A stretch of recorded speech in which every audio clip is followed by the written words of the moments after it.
Welcome to the Undisputed podcast. I'm your host, Jenny Taft. This podcast is the full show from today's episode of Undisputed from start to finish. We've got a busy slate, so skip Shannon. Let's get to it.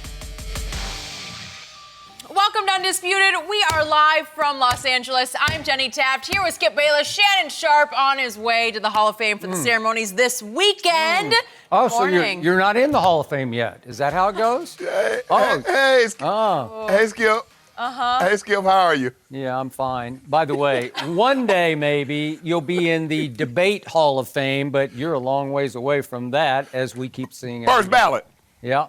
First ballot. I'm going to be the only guy they put in the Debate Hall of Fame while he's still debating. Really? That's how good I am. That is your ballot signed only by you. Oh, Shannon, confident wherever you are. We have a lot to get to on today's show. Is Ezekiel Elliott going to get his money? And does Baker Mayfield need to chill out a little bit? But we are going to start with Dak Prescott. NFL Network has unveiled their list of the top 100 players, and Dak Prescott is not on it. There were 15 quarterbacks in the top 100, including Carson Wentz, Kirk Cousins, Baker Mayfield, and Cam Newton. And a reminder that this list is voted on by other players. So, Shannon, what does this tell you? It tells me that these players do not think Dak Prescott is very good. They basically said, if you give an average quarterback that offensive line, Ezekiel Elliott and Amari Cooper, any quarterback, not the top quarterbacks, but any quarterback can do equally as well, if not better, than one Dak Prescott. But what I did do last night, Skip, because I still have some contacts in the NFL, I asked them next year to put out a list of 300 players. Therefore, we're guaranteed to get Dak in that thing. Okay? Because I don't want you to be upset. Yeah, lame jokes. Keep trying. Keep going. Skip, I tell you all the time, I say, Skip, I don't know everything. I know a little bit about everything. But what I do know, I know a lot about. Now, I keep telling you how guys look at Dak, but you don't want to hear me. Execs look at Dak the same way. He's average. No, but the players said he's not even a top 100 quarterbacks, not quarterback, a top 100 players. Skip, you say quarterback. Now, Skip Bayless has told me, Jenny, since I've been on the show for 3 years, the quarterback is the most valuable, the most important player in all of professional sports. And voted on by his peers, they says, nah, bruh, you can't even crack this 100. Let alone get on the list for quarterbacks. A top 100, Skip, and he can't even make that list. That should tell you everything. But you know what? You're dug in. And you like to throw out stats, Skip, and I didn't know this about you. You didn't used to be this way. But now I'm starting to notice you like to throw out a lot of stats. Dak Prescott has won more games second to Tom. What are you talking about? No, you didn't used to be. Talking out of your head. No. Now all of a sudden, Dak Prescott got more game-winning drives than anybody. Oh, He's did I make second that in up? No. You know what's That's it's really stat. not your turn to talk. Yeah, thank you. It's really not your turn to talk, but it's my turn. So thank you. You're running out of gas. No, I'm not running. I'm loaded up this morning. Stop by. Gas is $3 a gallon here, so I got plenty. Skip, did you know in 2018, his stats, he was 10th in completion percentage. He was 17th in QBR. He's 20th in yards per attempt. He's 22nd in yards per game. Those stats says average. Now, Skip Bayless has said, you know what? No quarterback in the history of the game in their first 3 years has had a higher completion percentage. But Skip Bayless, did you know over the last 3 years has been the highest completion percentage in NFL history across the board? So everybody is completing percentages at a higher level. Yeah, but he's at the this top. notion. No. Yeah. So this notion that all of a sudden, he had better years than Elway and Marino and this one and that one. Yep. Skip, no, stop it. Stop it. The league is different now, Skip. No. You can't compare him against those guys. You must compare him against his contemporaries, guys that he's playing against in today's game. Now, the top 100 has been spoken for. And the players, they said over 1,000 players voted. 1,000 players, Skip Bayless, that's a large sample size. That's not 5, that's not 10. That is a very large sample size. And they said, no soup for you. You done? I'm done. My turn to unleash. Thank you very much. By the way, when it comes to players knowing who can play, the greatest player in the history of all sports named Michael Jordan can't pick his nose when it comes to picking players in Charlotte, right? Just for the record, sometimes the players have no idea who can play except for themselves. And I don't know how many players were voting for teammates. I have no idea how that goes. They said actually 1,100 players voted. And all I can tell you... That's more than 1,000, I think. Yeah. All I can tell you is Mr. Sharpe. In all my years of debating lists on television, and I go way back to... it's too far back to even... I shouldn't even bring it up. But in all my years, all my lists, I have never seen a list more absurd than this list. This list is laughably insane. This list, by the way, would you believe that my team, my Dallas Cowboys, have the most players in the top 100? Would you believe 8 Dallas Cowboys are in the top 100? And guess what? But my quarterback is not one of the 8. So are we saying my team has 8 players better than my quarterback? Laughably insane. Are we saying that my cornerback named Byron Jones is better than my quarterback named Dak Prescott? Is that the truth? NFL players? Is that really, seriously, would any general manager in the history of the National Football League say, yeah, I can see that. That cornerback is better than that quarterback. Excuse me. Is that right? Do you buy that? Skip, what they're saying, what the players are saying, the reason why the Cowboys haven't won a Super Bowl is because of your quarterback is holding you back. That's what they are saying, considering you do have 8 guys in the top 100 and your quarterback isn't. Who was the MVP of Dallas's victory over Seattle in the postseason last year? Help me out. Was it Ezekiel Elliott? I think it was my quarterback. And again, my bottom line, my biggest takeaway from all this is this simply cements my point to you that I have made all preseason long, which is my quarterback, I've told you this the whole offseason, my quarterback has simply become the most underrated, underappreciated, overlooked quarterback in the National Football League, and it ain't even close. So I tell you all along, quarterbacks are more valuable than any other position, just in impact, in overall ability to affect the scoreboard. The quarterback times 10 is the most important position in your sport. I hate to tell you that as a tight end, but it's just the God's truth. Okay, but so, Skip, I'm not arguing with you in that point. I'm just arguing with you that your quarterback isn't in that position. So it also offends me to some degree that these quarterbacks didn't make it. Derek Carr didn't make the top 100. Matt Stafford didn't make top 100. Jameis, Andy Dalton, Nick Foles, Flacco. They didn't deserve to. They didn't deserve to. All of them are in top 100 because the truth is the first 20 players on this list should be quarterbacks. If you really want to do it right, that's how it should be. So I'm here to tell you that right here, right now, if I'm starting my team next year, if I'm going to build a hypothetical team to go win the Super Bowl, and you give me a choice of all these players in the top 10 or my quarterback, I'm taking my quarterback over 3 players in the top 10. I'll take my quarterback over Julio, who is 9th. He's a dependent receiver, a dependent position. I'll take him over Antonio Brown, who is 7th. And I'll take him over Todd Gurley, who is 5th and has arthritic knees and has a hard time staying healthy.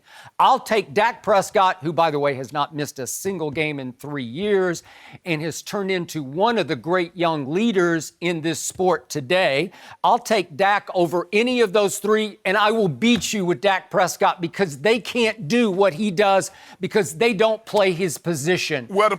Well, guess what, Skip Bayless? There were over 1,100 players that voted, and they don't think he can do very much. Well, I just told you what Michael Jordan's been doing as a GM. Yikes. But no, hold on, Skip. Hold on. If you don't mind me asking, Skip, before you go any further, okay, you say the players don't know what they're talking about, but there are execs that said Dak is an average quarterback, and then you say they don't know what they're talking about. Okay. So who in the hell know what they're talking about when it comes to Dak other than you? Okay, you're talking about the Mike Sando, the athletic piece that we talked about a week or so ago, the other day on the show. What was the first quote they used in the Dak section? It was from an anonymous executive who said, you know what?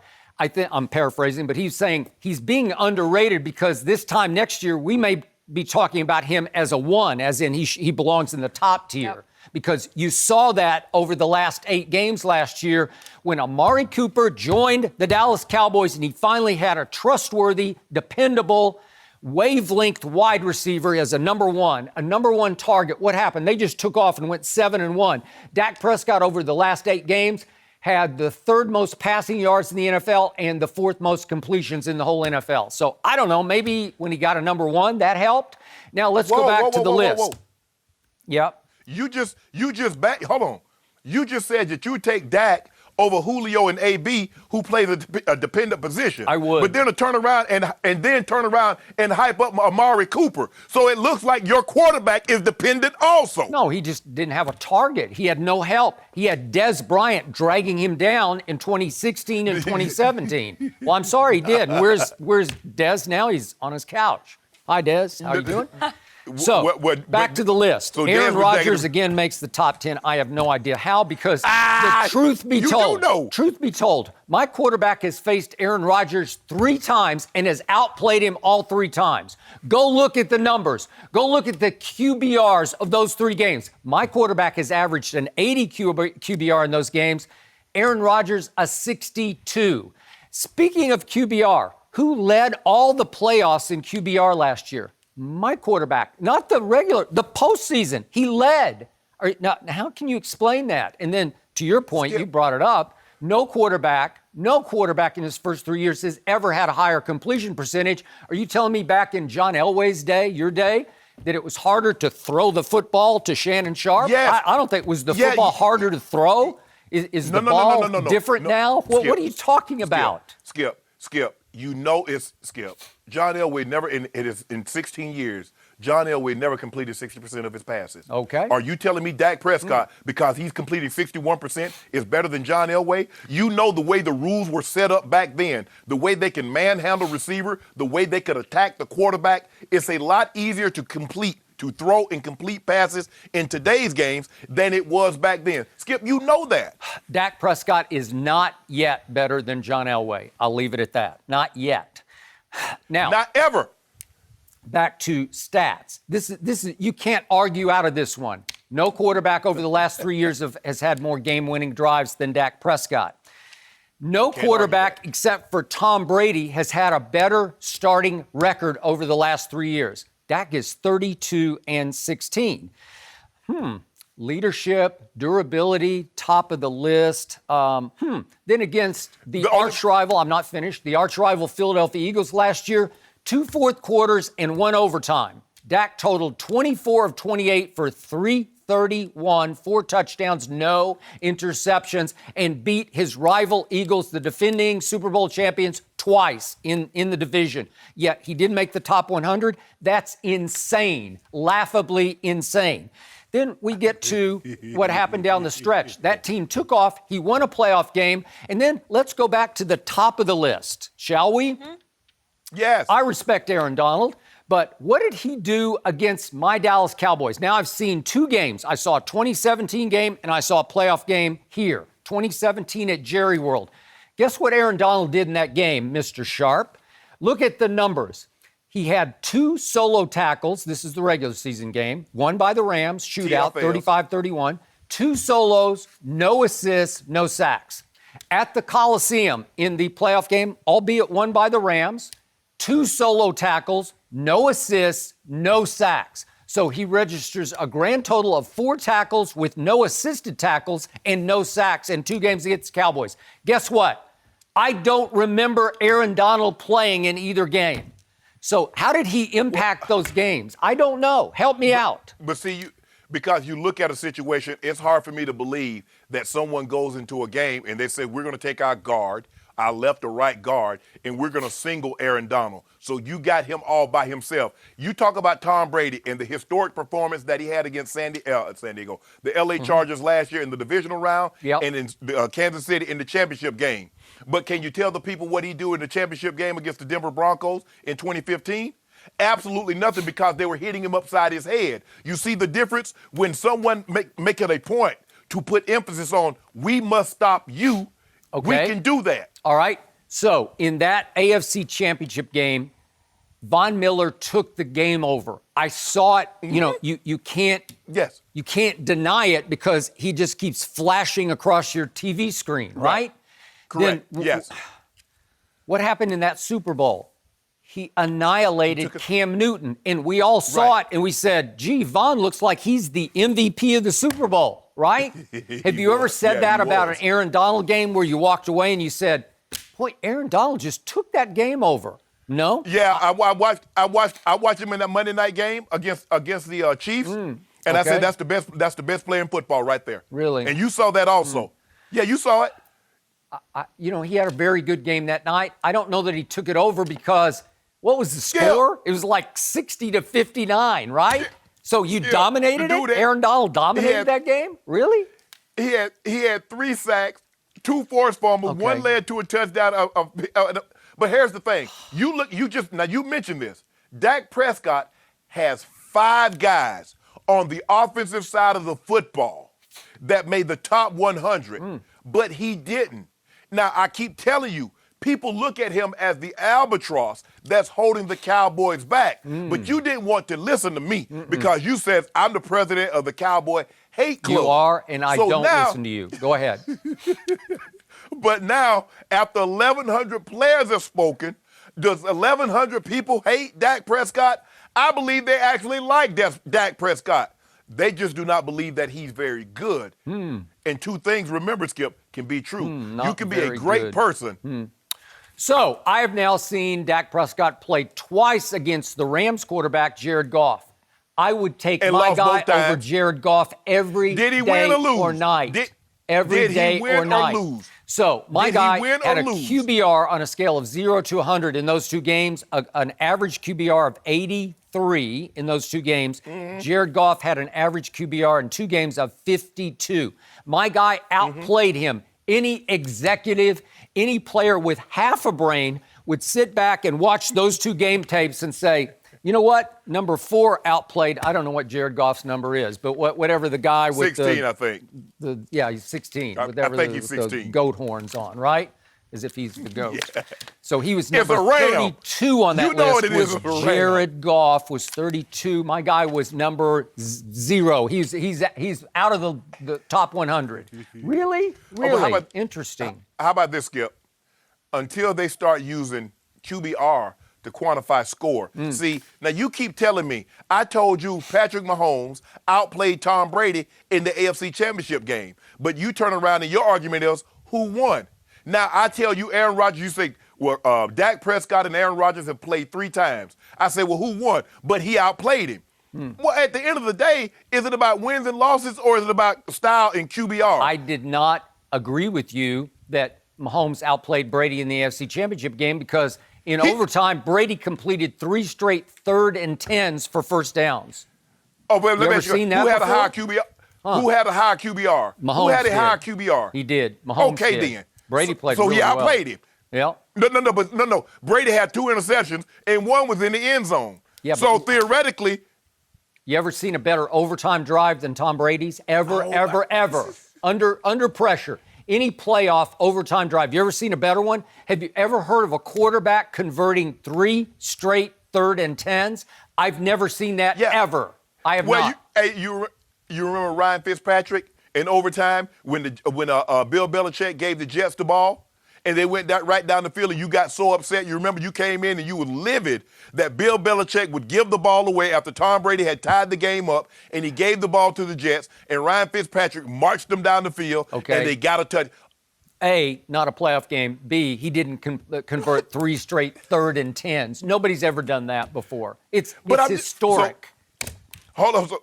So no one has ever converted 3 3rd and 10s in NFL history. In the playoffs, in an overtime. In an overtime. Bang, bang, bang. It's impossible. What are the odds against that? 1 billion to 1? Well, on the drive, John Elway completed a bunch of 3rd and long. One of them was 3rd and 19. Okay. He and did a 4th one. and 10. Yeah, okay. I'll give you that, but not like this on the road at Kansas City, although that was at Cleveland. So here's the bottom line. I told you my quarterback, most underrated, underappreciated. Now he's got even more motivation. I love my quarterback with a mad on. I love my quarterback. Remember when Landon Collins, before game 2 last year at Jerry World, remember what he said that week? We just want to make sure we put the ball in Dak's hands because that gives us a much better chance to win. Remember Dak's response? Remember what he said? Challenge. What did he say? Challenge accepted. So I think Dak just accepted that challenge. This will be his big breakout year. Not that he really needs a breakout year because all he's done is win the division 2 out of 3 years. And the second year he lost his running back for 6 games, lost his left tackle for 6 games. He don't need a running lost back. His linebacker for 6 games. Okay, so now if they can stay whole and healthy, obviously they got to get 3 contracts done, which we're about to talk about. True. But if they get that done, this is going to be the big breakout year, and he will make you, Mr. Hall of Famer, eat nothing but Monday morning crow. Do you like it salted, unsalted? Do you like pepper? Do you like a little hot sauce? Whatever you like, he will provide for you because you will be dining for breakfast on crow. You can post it on Instagram every morning, crow. We'll have to get you some crow and you can post it. That's what's going to happen. Skip, let this sink in. Tom Brady went to and won the Super Bowl with 1 offensive player in the top 100. Wow, he had impressive. 2 other players other than himself on the top 100. Devin McCourty at 89, Julian Edelman at 90. Now, I believe Gronk would have made it, but retired players can't make the list. So he had 3 players. You've got 8. You've got 5 offensively, and the albatross around your neck, the anchor that's causing you from getting to your proper destination is the guy that you said you want the ball in his hand, the guy that plays the most important position in all of football. That's the guy you got. That's the guy that 1,100 players says, you know what, guys? Okay, if we have so a top 300, last question. He's on the list. Against the Rams in the playoff game here at the Coliseum in L.A., who played better that night? My albatross or my running back? Who played better? Help me. Skip. Help me. Hey, no. This is what My albatross played better. Skip. Wade Phillips winning to the game says, I refuse to let Ezekiel Elliott beat me because I know for 1,000% certainty that the quarterback can't. That's what they always said about Emmett. They always said, we're not going to let Emmett beat us, and he just kept beating people because he was that good. 19 times Zeke carried the ball against the Rams for an average of 1.7 yards. Whew. Okay. Wow. First, Skip, stop saying that. First of all, their philosophy was they threw the ball early to run it late. Emmett ran you out of the building, but it was those bang eights and that deep post that he was throwing to Alvin Harper, Troy Aikman, that broke the game open, and then Emmett would just run the life out of you. The Rams ran my defense out of the building in Coliseum. Well, maybe it will be a breakout year for Dak, maybe to his peers as well. We have been talking about Dak, but we have to talk more about the Cowboys. Are they making a mistake with their contract negotiations? Maybe. We will discuss that next. Don't forget, you can check us out every day on the Fox Sports channel on SiriusXM. We'll be right back. No mercy. Summer is finally here, and if you're looking to keep up with your fitness on hot, busy days without hitting the gym, we have to tell you about the latest from Peloton, The Tread. Live and on-demand running, strength, boot camp, walking, and stretching classes. A total body workout experience reimagined, all from the comfort of your home.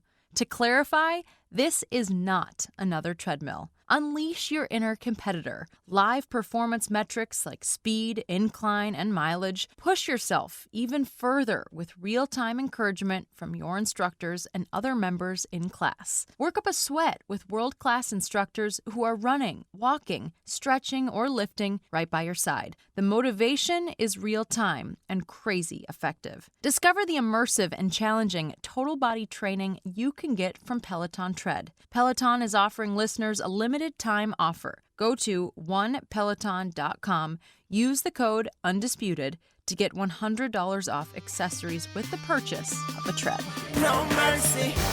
Dak Prescott, Ezekiel Elliott, and Amari Cooper are all still looking for new deals. But unlike Zeke, Dak and Amari are actually at Cowboys camp here in California. Here is what Stephen Jones said about the negotiations. We've got 3 really good football players that we're dealing with here. We can't push the issue unless we want to be a market setter. And we're damn sure not going to be a market setter because of all the things that go with being a Dallas Cowboy. We want to be fair, but at the same time, we don't want to do things that are out of line because we can't afford to be that way. Whether it's Dak, whether it's Amari, whether it's Zeke, they all understand we've got a whole group of young players coming behind them that want to be Dallas Cowboys and want to stay here. When we save money, it's not saving Jerry and I $1. It's just money that's going to go to another player. We're very convinced that we're going to get these deals done. So, Shannon, does Stephen have a point here? No, he absolutely does not have a point. Stephen Jones says he doesn't want to set the market, but the market has already been set. You see Mike Thomas? The market is 5 years, $120 million. You see what the market is for quarterbacks? Aaron Rodgers, Carson Wentz, Russell Wilson. The market is already set. For the running backs, it's already set. Le'Veon Bell and Todd Gurley. But what he's trying to do is reset the market and compress it. He's saying these salaries are getting out of hand, and we're going to be the ones to stop it. And Amari Cooper and Dak Prescott and Zeke Elliott says, oh, no, you're not. The market is already there. The market is what it is. And it's as simple as this. If you don't want to pay them, let them go. Because the problem, Skip, is that what you're having is that while Stephen Jones and Jerry are trying to suppress the market, the guys look at it and says, when Von Miller, I talked to Von, and when he was going through what he was going through, he said, Shannon, it's incumbent upon me that I keep moving the ball forward because guess what? Khalil Mack is coming up. Aaron Donald is coming up. So if I take less, now all of a sudden they were like, well, say Von Miller was Super Bowl MVP, and this is what he got. We can't pay you that. He's like, no, I got to keep moving this thing forward. Well, Amari Cooper has an obligation to the other receivers to keep advancing the ball. Dak Prescott has an obligation to keep advancing the ball. So does Ezekiel Elliott. These 3 guys should give less than a D about who wants to be a Cowboy. That's not my problem. And everybody might not have an MBA in finance. These guys might not be, finance majors or econ majors. But guess who are, Skip? The agents. Those guys. Skip, you remember when A-Rod was getting ready to leave the Texas Rangers and he wanted to go to the Boston Red Sox. And he was willing to give money back to make it work for the Red Sox. And the players union said, oh, no, hell, you're not. We're not starting that. Players have an obligation to not start this precedent where they're giving these billionaires money back in order to suppress the market. You've already suppressed the market on one end because the rookie can only make X amount of dollars. Now you're trying to suppress it on the back end. You suppress it with these tags, franchise transition. And now they want to suppress it even further by saying, well, this contract is an outlier. So we don't want to go there. We think you should be here. No, I don't care what it's like to be a Cowboy. Guess what, Skip Bayless? I did an autograph signing about 2 months ago, and I was compensated very well for it, and I never played for the Cowboys. So this notion about only if you're a Cowboy will you have extracurricular activities or you can have things once your career is over is not being truthful. But also, you see what happened to Alan Hearns? I'm striking while the iron's hot, and the iron is red hot. It's ghost pepper chili hot. So I'm going to get mine, and I'm going to let Stephen and Jerry Jones figure out this cap thing and whether or not who they're going to pay after I get my cake. Quick point of order. If you did not have 3 Super Bowl rings and you had not made it into the Hall of Fame, you wouldn't be quite as sought after to do autograph sessions. Trust Okay, me. Skip, I get all that. Trust me on that. But hold on, you make it seem like Amari Cooper and Dak Prescott and Zeke Elliott are slam dunk, 3-time Super Bowl champs and first ballot Hall of Famers. No, but let me get to my point about the Dallas Cowboys. Okay. Does Steven, back to Jenny's question, have a point? Several points? Yes, he does. Should he have made those points public yesterday? No, he should not have. I do not love and have never loved negotiating through the media because it usually does whichever party is trying to negotiate through the media more harm than good. I was very surprised and disappointed in Stephen Jones because of the Jerry-Stephen dynamic duo. Usually Stephen is the one with the conscience and the brains, you know, like he's the one with the edit button who says, Jerry, and he does call his dad Jerry, which is always weird, but Jerry, no, Jerry, no, don't take Johnny Manziel, we got to take Zach Martin, you know, that kind of thing. He fights Jerry because Jerry will listen to one person in the world, maybe Gene's wife, I don't know, maybe, I don't know, I'm not even sure about that, but he will listen to Stephen. Sure. And Stephen went Jerry yesterday, and is it desperation? Is it flailing? Because remember, they just got back deeper into a corner, as we discussed yesterday, because now 3 NFC rivals have done them in by overpaying 3 different key players at the exact positions that Dallas has 3 who want to get paid. Right? It started with your Vikings overpaying Kirk Cousins. So there the bar went way up. I could throw in a 4th rival because the Eagles, I thought, overpaid Carson Wentz, whatever. Got $108 million guaranteed. Skip, that was the biggest one because I believe you could stomach giving Dak Prescott $80, $90 million with about $75 million guaranteed. Okay, it's once they went to 128 for 103. I know, but remember, the Kirk Cousins just went like this. It raised the bar up like 20 notches higher than it was at that point because he got $28 million guaranteed for, what was it, 3? No. Well, he got 84 fully guaranteed. Yes, the fully whole contract guaranteed. was guaranteed. Guaranteed. Okay, and then Carson Wentz got $108 guaranteed dollars ahead of Dak Prescott. And then, of course, the Rams beaten us twice the last 2 years, but now beat us this way by giving Todd Gurley all that money, $45 million guaranteed. Now Zeke wants beyond Todd Gurley. And then yesterday, another bombshell dropped in New Orleans where Michael Thomas, who's really good, but I don't think he's that good, got $100 million. So Stephen reacts by trying to make points through the media, saying, well, these 3 deserve to get paid, but we're not going to break any banks here. We're not going to be the market setter. We're not going to go above what 3 teams overpaid, or we could throw in the Eagles, 4 teams overpaid for these positions.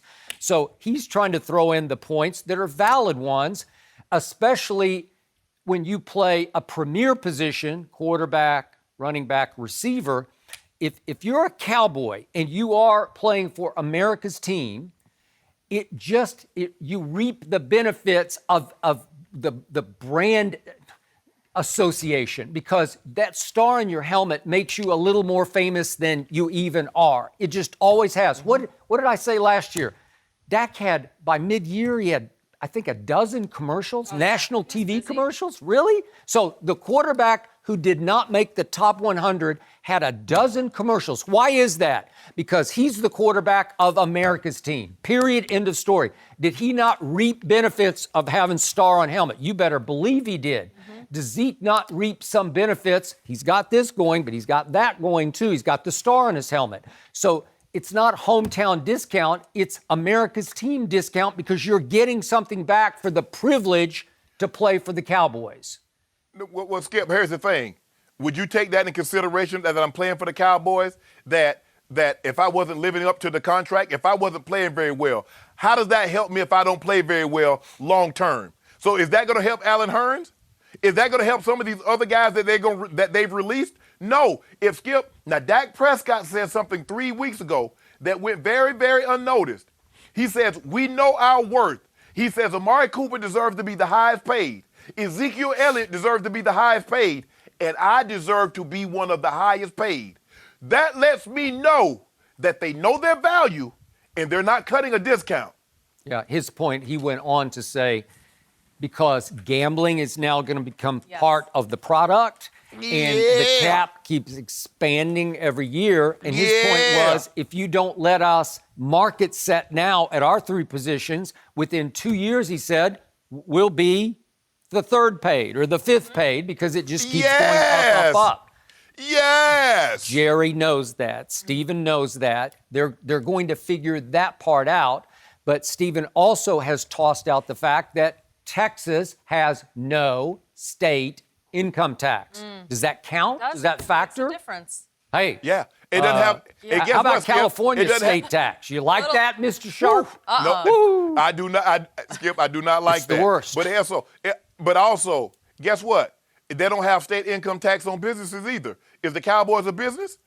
So guess what? If I'm not paying state tax as an employee, you're not paying state tax as an employer. So in other words, you want me to suppress the market because you've already got your $275. The NFL has already cut Jerry Jones a check for $275 million, and he hadn't even cut the lights on in Jerry World yet. He hadn't even sold any local advertisement yet. He hasn't sold a T-shirt with Dak Prescott on it yet. But yet you want me to give you a discount. I'm putting myself in harm's reach, in harm's way. Skip, I want all my money. I don't want little bit, parts of it. I want every dime in which I'm entitled to because I've outperformed. I've performed. Now pay me based, Skip, my talent isn't based on your salary cap. I need my money. Well, I want my money, Skip. You just told me that Dak Prescott was incredibly overrated. So, right? So why does he deserve any money? Well, that's what you just told me, that you had proof positive. 1,100 NFL players said he's just not that good. So maybe Jerry should say, Dak, you're just not that good, right? Okay, good. That's what they should do. That's what they should do and let him go. Let him hit the open market and see what he can get on the open market. Yeah, and by the way, all the things you argue for the players' side, they could have argued when the collective bargaining was signed, but they all signed that dotted line. They all signed it. I'm with you on all those points. It's a one-way street in favor of the owners, but that's every owner in every city, not just Jerry. Yeah. Right? Exactly. But Skip, I was not a part of that process at the time. Hopefully this time they'll take some of my advice. But Skip, they cannot allow Stephen Jones to suppress the market. The market is already what it is. Whether you give Amari Cooper $1 or $100,000 or $1 million more than what Michael Thomas. Skip, if they think that they're going to sign Amari Cooper for less than what they gave Michael Thomas. Now, Michael Thomas has gone to 2 Pro Bowls. Amari Cooper's gone to 3. Okay. If they think they're going to give him less than that, that's not happening. So you like my receiver more than Michael Thomas? Is that what you just said? No, that's not, no. Skip. Like that. Skip. See, you see what you do. You take everything that I try to say. No, Skip. Amari Cooper is playing. Isn't Amari Cooper in his what you call him?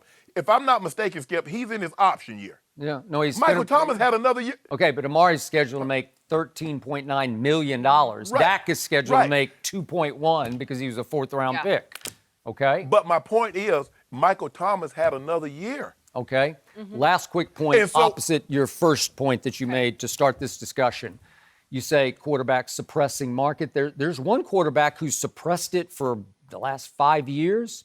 All he's done is win 6 Super Bowls. He plays up in Foxborough, and he just says, give me a hometown discount. I'm good because I want a better team around me. That's the ultimate quarterback, the best who ever played the game.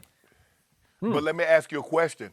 How many other quarterbacks have come behind him and says, okay, if that's all Tom's taking, okay, I'll take that. You look at Rodgers, you look at Breeze, you look at Big Ben, you look at Eli, you look at all the quarterbacks that's gotten contracts since Tom Brady. Nobody is worried about Tom Brady. Nope. They're not going to allow these teams to suppress the market. Yep. And while, Skip, the money is the revenue is growing, and the owners are trying to suppress the market to keep more of it. And the players said, no, that's not going to happen. Nor should it happen, nor should they allow it to happen. Yeah, and we know LeBron has never suppressed the market.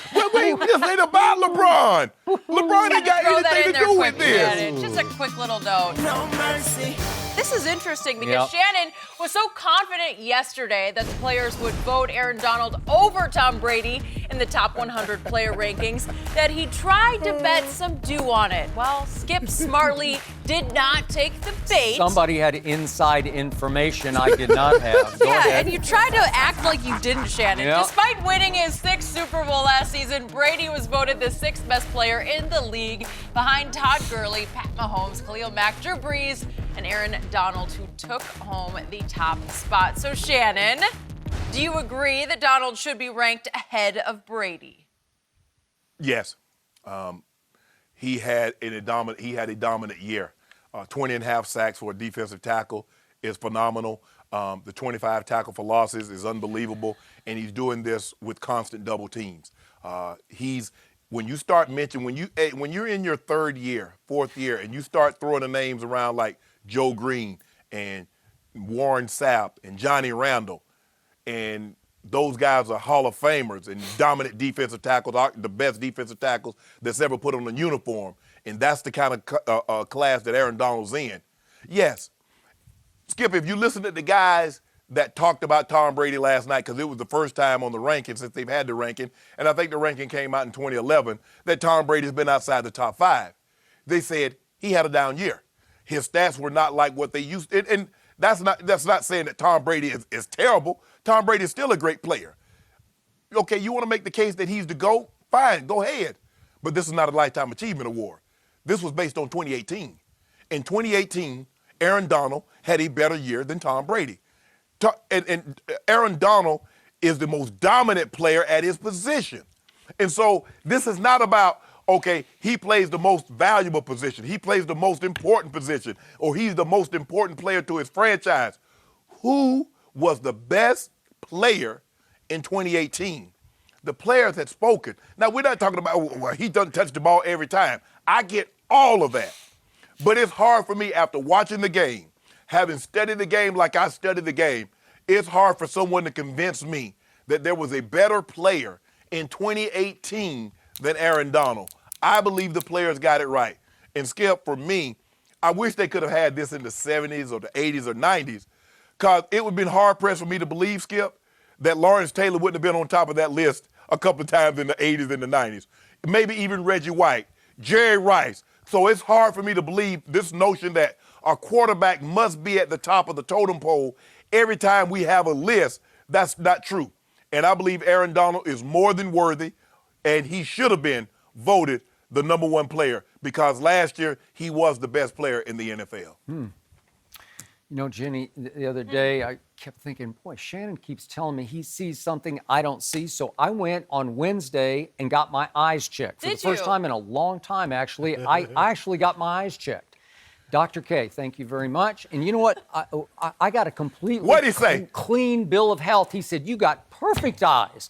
Now, I did get LASIK surgery, but it was way back in 1999. But I am perfect. I don't need reading glasses. I can read. Yeah. I can see far away, like It's been 2015. settled, Shannon. Hey, Skip. Hey, Skip, my eyes were good, too, till I start getting on this old clear stuff. Yeah, and then they get real blurry. They get cross-eyed. What is going on over there? Yeah. So I watched the playoffs last year. I don't know, because it's my job, and plus I just watch them anyway because I'm just addicted to the National Football League. So I watched 3 games that Aaron Donald played. I don't remember him in any of the 3. I honestly do not remember him playing against my Cowboys, at Saints, Super Bowl versus Patriots. I just don't remember a play that he made. Von Miller, you better believe it, back in that 2015 run to the Super Bowl. Lawrence Taylor, I attended so many of his games. He leaped off the page for me and off my TV screen. Every time I turned on an LT game, he just took the game over. They couldn't block him. They couldn't stop him. He played with a rage. He was an unholy terror on the football field. Now, Aaron Donald mostly plays inside, though they do move him around. He'll come off the edge occasionally. But here are the numbers. Dallas, playoff game, here at the Coliseum. 2 solo tackles, no assists, and no sacks. Saints, 2 solos, no assists, 0 sacks. Super Bowl, 1 solo. He did have 4 assists in that game, no sacks. So Aaron Donald had 0 sacks in 3 playoff games, and you're trying to tell me he's the best player in the game? You're trying to tell me he's better than a quarterback who just won his 6th Super Bowl, who just shredded the Chargers you loved in a game, albeit at Foxborough, but the first playoff game that he played last year, shredded them, went 33 of 44. It was, 31-0, Skip, like that? Skip, the votes had already been tallied. Wow. They voted on That's this. what they said. But then see, and I saw another story that said that the ballots went all the way up to April. I don't know, but whatever. I'm not seeing it. My eyes don't tell me Aaron Donald is the best player. I respect him. I think he's a force. I think he's an anchor. He does often draw double teams, not always, but often. But still, Let me ask you a can he question. destroy a double team the way LT could? No. The way Von Miller could? No. Can I ask you a question, Skip?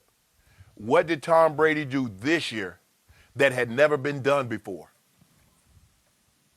3 straight 3rd and 10s in an overtime of an AFC championship game? Is that what you're talking about? And we've never seen a defensive tackle get 20 Oh, plus you're talking sacks. about Brady. Okay. Yeah.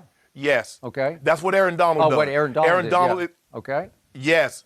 Skip, he's the most dominant player. Skip, and look, and like I said, this is not a Lifetime Achievement Award. We're not talking about is he the GOAT over Tom Brady. We can debate that another day. We can debate Tom Brady, Joe Montana, Jerry Rice, Lawrence Taylor, Jim Brown. If we want to have a discussion about who's the GOAT player, we can do that at another date and time. But in 2018, it's hard for you to say that Tom Brady had a better year than Aaron Donald. Tom Brady didn't have a better year than Patrick Mahomes. That's why he was ranked behind him. Help me out. I think I watched Tom Brady beat Mahomes twice, beat Aaron Rodgers, win at Chicago, win the division again, obviously, no big deal, but put this team in position to have home field throughout the playoffs with his best game at Miami, where he threw for 358 in his house of horrors, where they always stink it up. And what happened on the last play of the game? Belichick's defense gives up the Miami Miracle, or they would have had home field throughout the playoffs again. I thought he was spectacular as always last year. I guess the numbers weren't quite what they were the previous couple of years, but still, when it came to the playoffs, the game he played against the Chargers was up there with any output game that he's ever, in production and performance. It was just top of the list. And the overtime at Kansas City, top of the list. And the one drive of the Super Bowl that counted, top of the list. I don't know. I saw a quarterback who looked better than ever to me at age 41, and he's about to turn 42 on Saturday. Happy birthday, Ernestine. You're right, Ann Ernestine. Yes. Mm-hmm. Skip, look, the thing is for me, and you say and great players maybe can't pick other great players because you really don't know. But once they start playing, Skip, I was a real student of the game. And for me, the greatest safety that I ever played against or I ever saw took up on film is Ed Reed. That's no disrespect on any other player. But Ed Reed was the best safety that I've ever seen in my life. Now, when you look at Aaron Donald and when guys look at Aaron Donald and when they take these guys up on tape, you know what a guy, like, okay, that guy's special. I mean, when you played against Detroit and you got an opportunity to see Barry Sanders, you're like, okay, that's special. Or you saw Jerry Rice, or you saw LT, or you saw Reggie White. You're like, that's special. When you watch Aaron Donald, if you take him off on tape, and I know the casual fan's not going to do that, but you just watch him, Skip, that is dominance personified. It's not. He's as good at.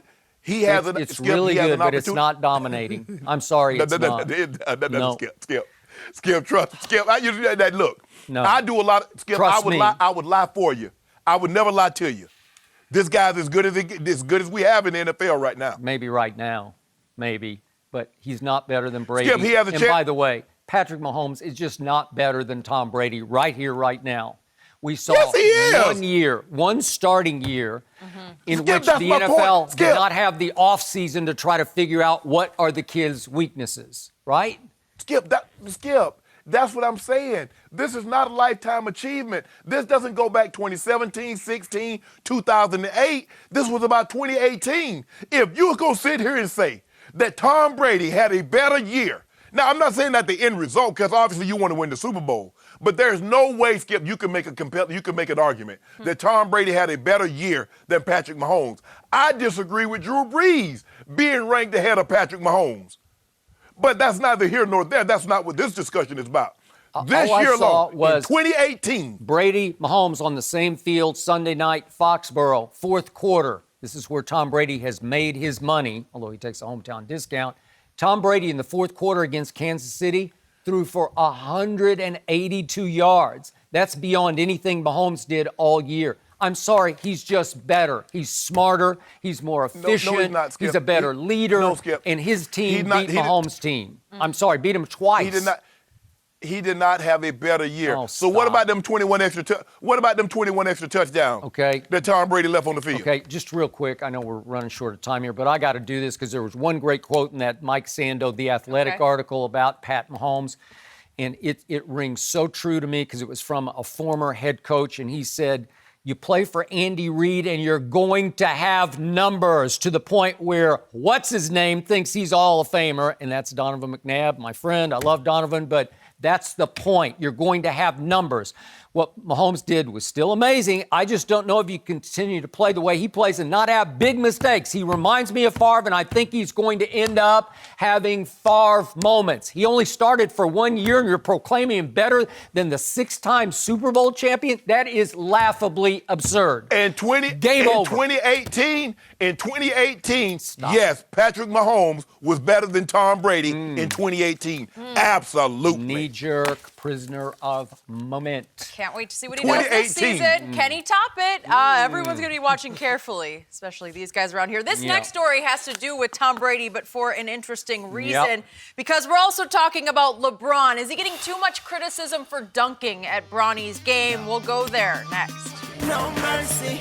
The debate rages on over LeBron's behavior at his son's AAU game over the weekend, but friend of the show, Kendrick Perkins, added an interesting wrinkle to the controversy. LeBron has been criticized for joining his son's team in the layup line, throwing down a couple of dunks and celebrating so hard on the sideline that he even ran on the court at one point and lost his shoe doing it. But Perkins has his former teammates back, tweeting, I wonder if Tom Brady was to show up at his son's football game and was throwing deep routes to the wide receivers during pregame, would people have anything to say? So, Shannon, is he right with this?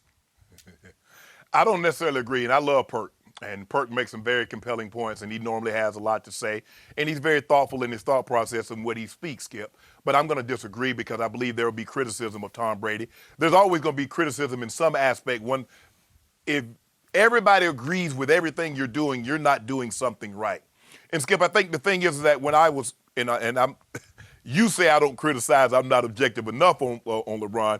And some people think that in certain situations I'm overly critical of LeBron. But I look at it like this. Skip, I commend LeBron. I commend any parent that's able to have a child, boy, a young man or a young female, that participating in sports, and you get an opportunity to see your child do well, and you get so excited, you're in the stands and you're carrying on like, that's my child, that's my baby. Look at my baby go. Agreed. I got no problem with that. No. But yes, I would absolutely have a problem if Tom Brady, if his son Jack, I think Jack is the oldest son he has. I think he's probably maybe 10 or 11, maybe even being close to being, okay. Yes, I would have a problem if Tom Brady's throwing pat and go, Jack's the quarterback, if he's throwing pat and go in warm-ups before a football game. Agreed. If Jack threw a touchdown and Tom Brady came out the stands and ran on the field and chest bumped the receiver or an offensive lineman, I would have a problem with that. Skip, just because you're showing excitement in the stands, okay, that's one thing. But coming on the field and showing excitement, that doesn't mean you're a better parent. We criticize parents for being too actively involved, not in the stands, not cheering from the stands, because that's what parents should do. We got to get out of this notion, oh, the kids love it because they're never going to see LeBron James, and LeBron James is dunking in line, or Tom Brady coming on the field. Tom Brady stop. At the end of the day, these are kids. This is their moment. I got no problem whatsoever. If LeBron wants to get a bullhorn and say, Bronny, give him that work. Yeah. Zuri. I'm good with that. Score 5 goals. I got Absolutely. no problem with that. Yep. But I believe there's a line that gets crossed when a parent, be it professional or non-professional, comes into the field of play, the arena, even if it's pregame, and takes that moment away.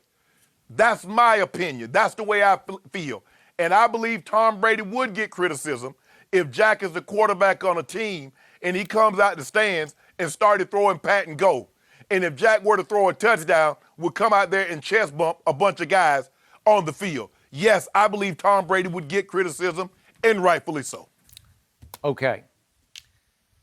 I do appreciate your objectivity here. If you've ever been objective about LeBron, I'm not sure, but on this you are. I also love Kendrick. We've had him on the show numbers of times. Hope to have him back. I appreciate the guts he has to go out there on Twitter and take a stand. I just happen not to agree with this stand because I'm going to have to take the literal example that he used.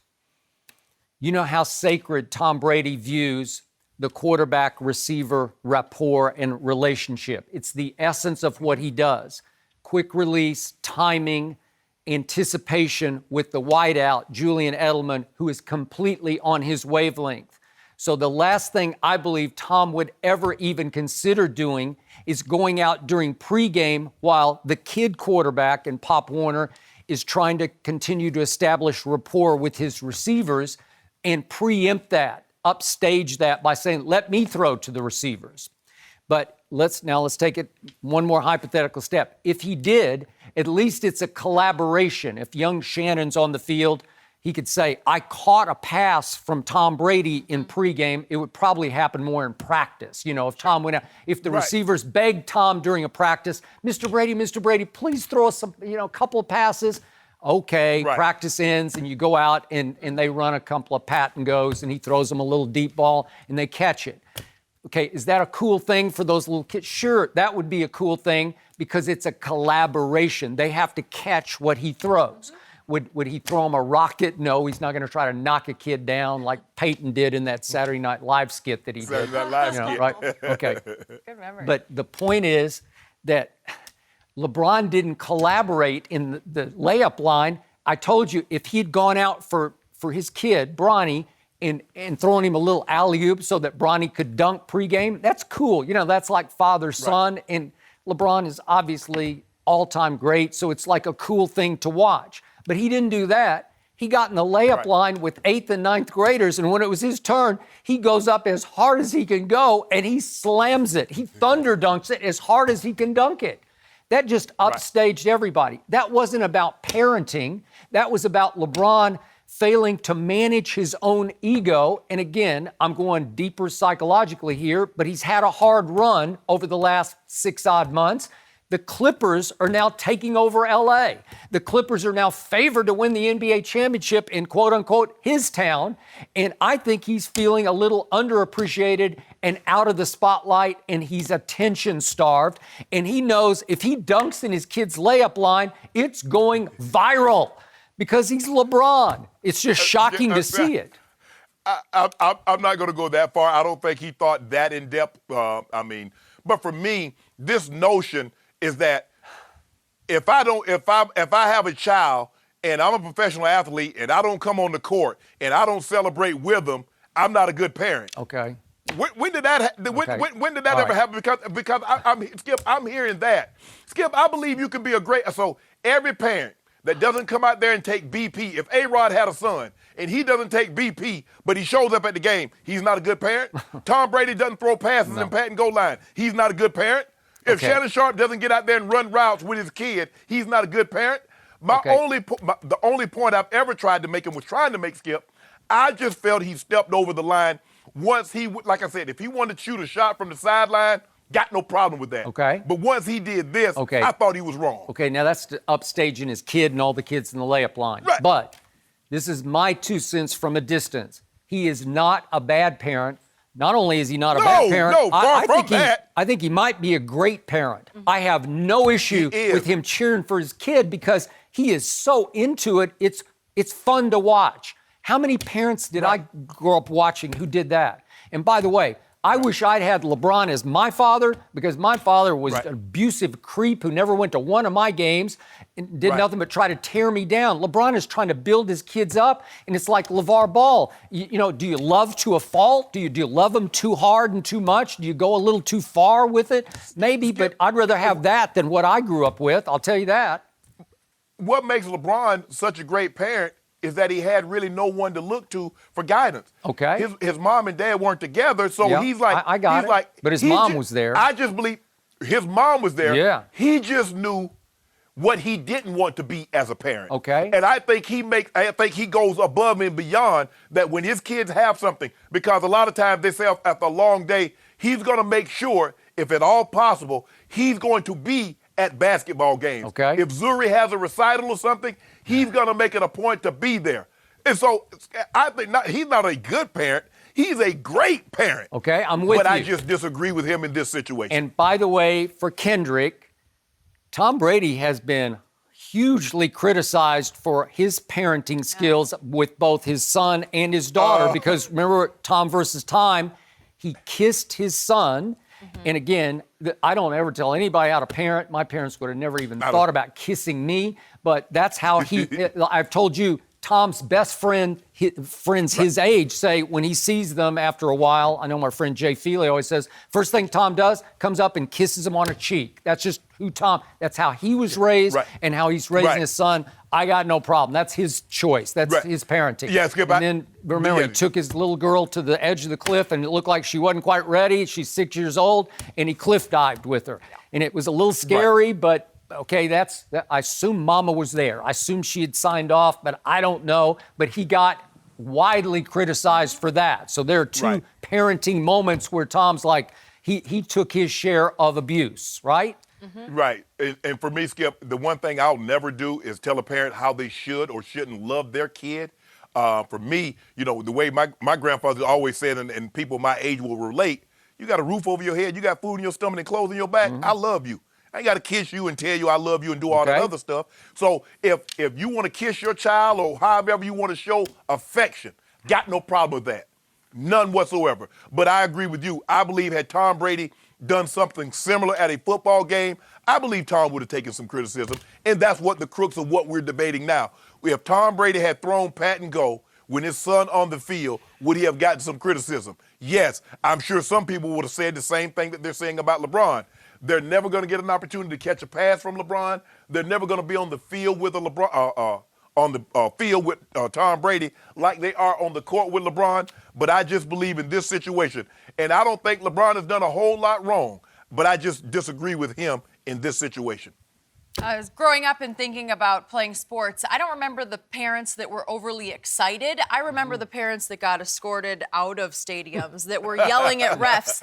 The passion from LeBron, you got to respect it. He can't be at all of Bronny's games. I know it's a lot, and maybe some people think it's too much, but the only person we should care about is Bronny. And I'd like to think if he had a problem, he would tell his dad to take a moment, cool down a bit, doesn't need to get involved. That kid seems to have no problem. And that's he all seems that to be able to matters. handle it all. He's had LeBron as his dad his whole life, and he's not going anywhere.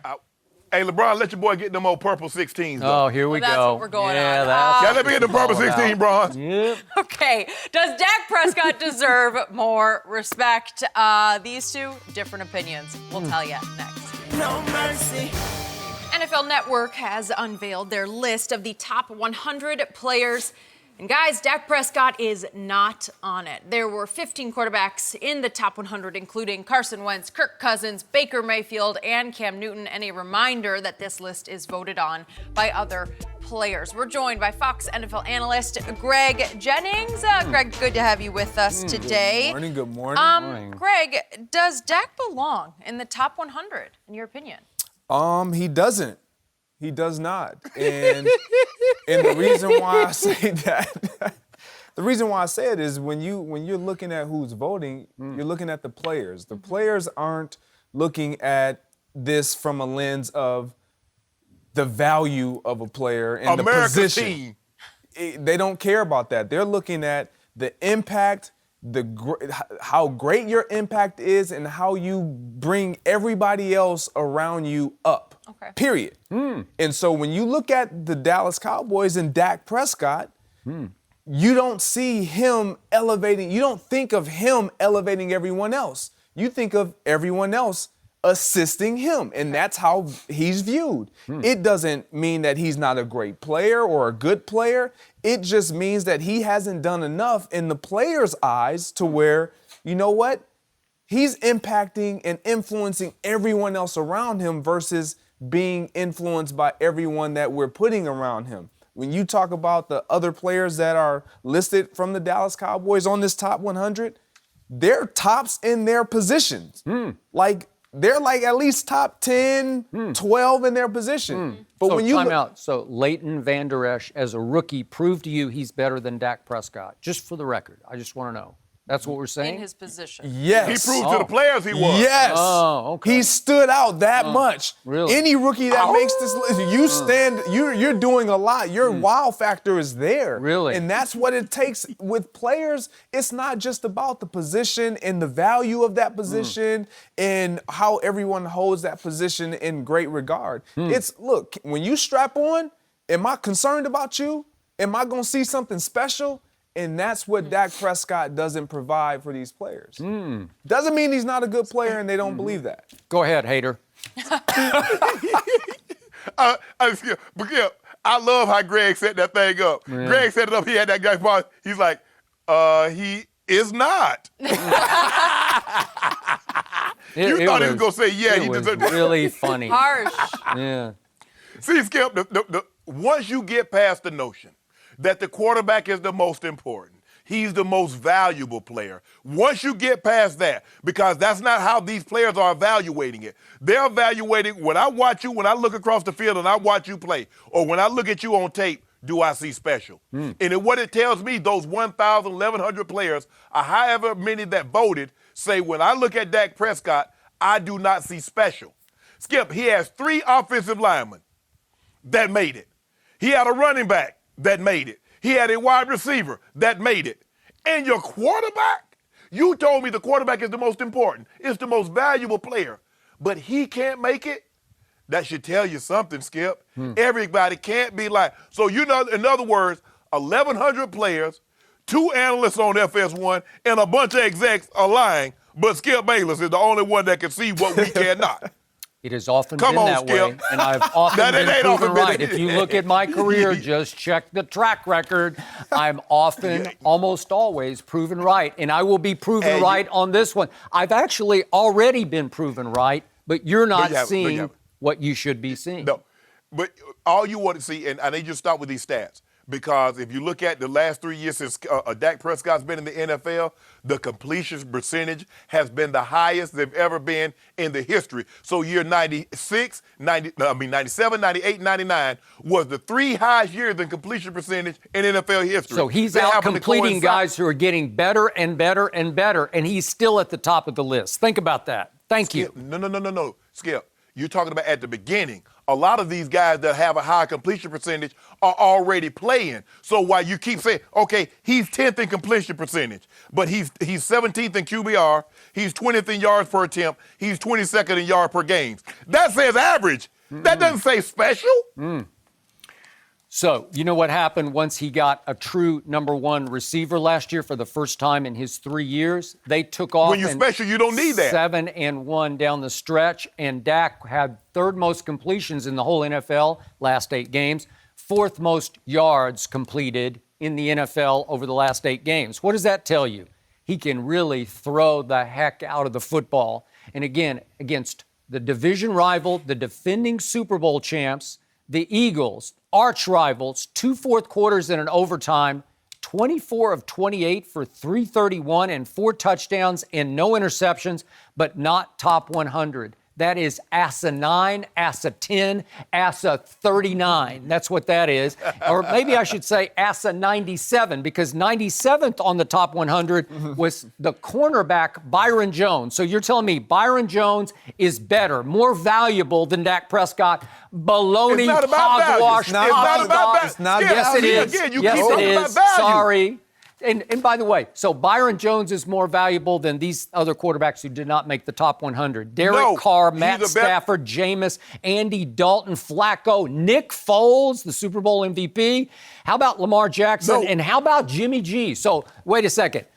Any executive would take Byron Jones over any of those quarterbacks who didn't make the top 100, balderdash. No, because it's just you're wrong. looking solely at No, value. sorry. That's what it Exactly. is. It's what. Who would you take? No, it's not. Who would you take? No, that's Hey. not what it said. Hold on. Hold on. If I'm not mistaken, Jenny, can you read, is it top 100 players or top 100 valuable players or players based on value? Well, there is I'm there's confused. no definition. It's just the top 100. Players. Who would you take? Okay, would top you one- take by the that players. guy or that guy?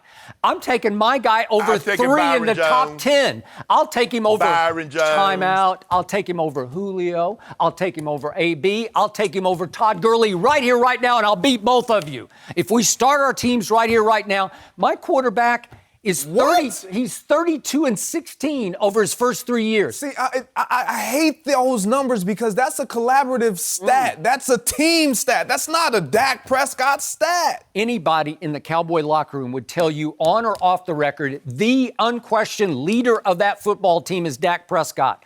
He's the most durable quarterback. He hadn't missed I'll a agree game. to that. Okay, he hadn't missed a game yet. When it was time to put the money on the table in playoff games, the number one QBR in all of pro football belonged to Dak Prescott just this last year. He had the best QBR in the playoffs in 2 games, but he was the MVP of their win over Seattle. If you watch that game, you'd say, the best player on the field was number 4 for the Dallas Cowboys. He made all the plays, legs and arm, but he made all the plays. Not Zeke, Dak. And then what happened at the Coliseum against the Rams? Dak outplayed Zeke times 10. Because Dak had one of his best games of the year against Wade Phillips' defense, and in 19 carries, Zeke went for 1.7 yards per carry. Really? It's a dependent position. Quarterback is not. Quarterback has And to your make guy is decisions, has to make throws. You know what? You're right. The wide receiver is a dependent position. And your guy, and when you said your guy took off stats when who came to town? Amari Cooper. So in other words, he's dependent. He couldn't make Michael Gallup better before Amari Cooper. He couldn't elevate Cole Beasley before Amari Cooper. So that's why they're saying, Skip, your guy, there's nothing special about your guy. But if he gets a guy that makes this top 100, like Amari Cooper did, like Zeke Elliott did, like those 3 offensive linemen, you can have something. But he's not special. He's not anything special. Yet in his first 3 years in the league, he is the one with the most game-winning drives in the entire NFL. How do you explain that? So you can't. You're both wrong. I'm sorry. No, we're not wrong, Skip. You're just you're a little salty right now. You're touched. No, I'm not salty. I'm peppery. I'm just peppering both of you. No. So when you look at Dak Prescott, you're isolating and pinpointing specific points in his career or games. When we look at these top 100 guys, specifically let's just take these quarterbacks and most of these players. It's over their career. It's not this game is that. It's every single week. How many games do you need? With Dak Prescott, I'm not saying he won't make this list next year. I believe he will. Why? Because of Amari Cooper, and the sample size will be great. It will be a year-long sample size, not a 8-game small window sample size. Greg, he is going to make it next year because we're expanding the roster to 300 players. So we got to get him in. Because if we leave it at 100, he ain't going to make it. That's a funny joke. See, you that should was do Skip. stand-up Skip. comedy. I'm thinking about it. I'll be at the Improv 2 nights starting next week. Skip, Right. You have to look, Skip. You have to look at 28. See, all you want to do is look at the last 8 games of the season. But what about the first 8 games? How was he doing? He was 3-5. But you don't want to talk about that. Was Zeke there? No, Zeke was 3-5, right? You tell me he's the bell cow. Wait, hold on. We are also. help me out. What's Zeke's record? Huh? What's Zeke's record? in Dak Prescott's career, what's Zeke's record? Is he 32-16? No. His record is better than that because guess what? When he doesn't play, Dak Prescott is 4-4 when Zeke Elliott doesn't play. You were so unsure about that point that you leaned off camera so we couldn't see you say it. Right? Okay. No. So my here's point, the my point. is, You say, give me a body the of point? work. 3 games against Aaron Rodgers, he outplayed him, said QBR, all 3 times. 2 games against Jared Goff, who's ranked 32nd on this list, outplayed him both times, said QBR. I'm sorry, that's a big body of work. You can't argue against it. You're adding. You're right. He's adding it. You're adding in playoff games when we understand these games that the players have voted, they're regular season games.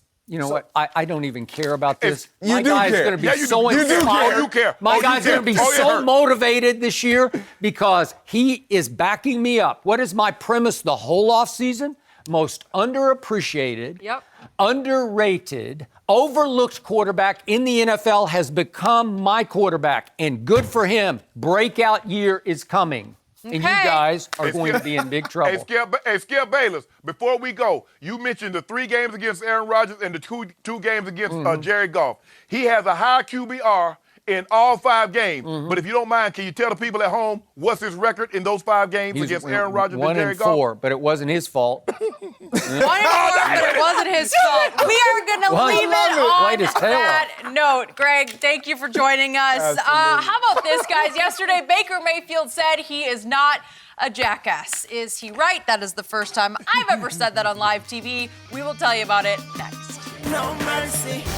Baker Mayfield turned heads in camp for yelling at some of his receivers, notably Odell Beckham, for not working back to the ball when Mayfield was scrambling to find open targets. Baker is only entering his 2nd season in the league, but his coach Freddie Kitchens said that type of vocal leadership is what he expects out of his quarterbacks. Mayfield was asked about the incident yesterday. Take a listen. I mean, I'm not a jackass. You got to talk through it.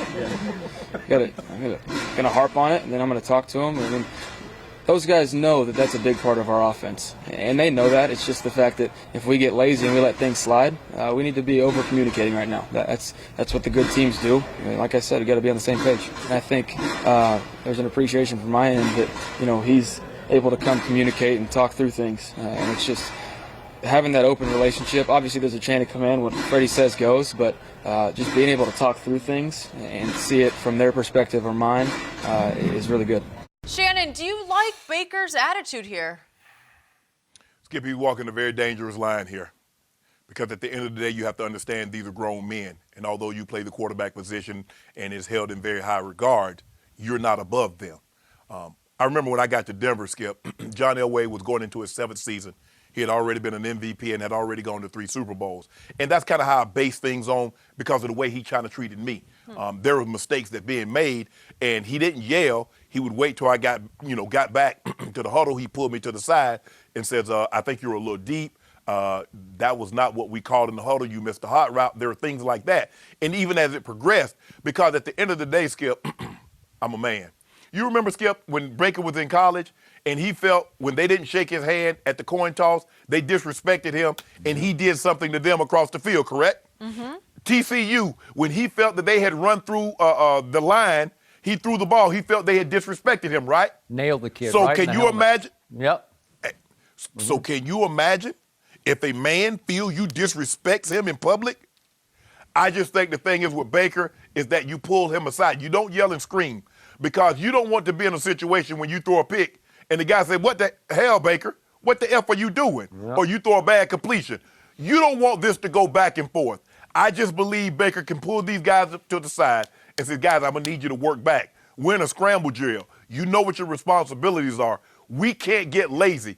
But yelling and screaming out in public, Skip, I don't operate like that. And I knock on wood a lot because I think the relationship that John and I have, it built a lot because he respected me enough. And maybe he was afraid, knowing I come from South Georgia, kind of knowing my background of how I grew up.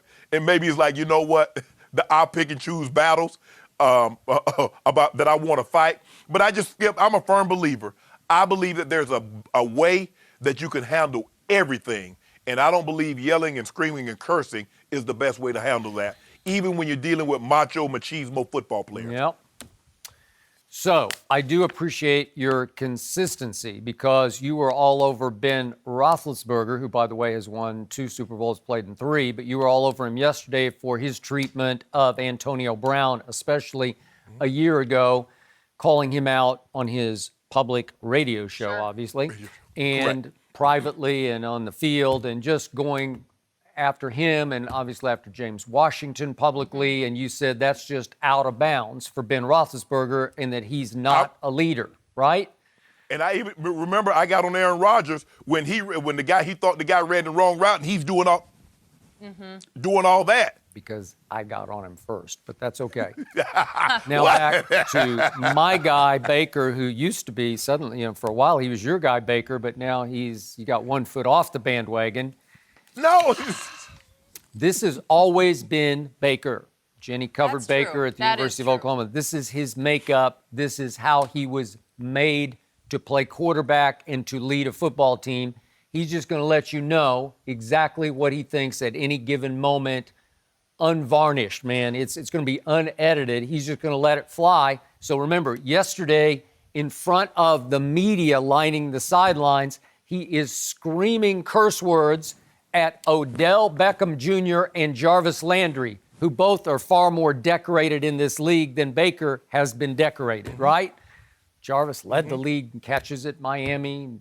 Odell has the greatest catch in the history of the NFL. But the point is that he did not hesitate to go after both of them in a 7-on-7 in which he scrambled to buy time, and he needed them to break their routes and come back to me, reroute, try to come back and get open back toward me, and they continued to run their routes, and he got, quote-unquote, sacked, right?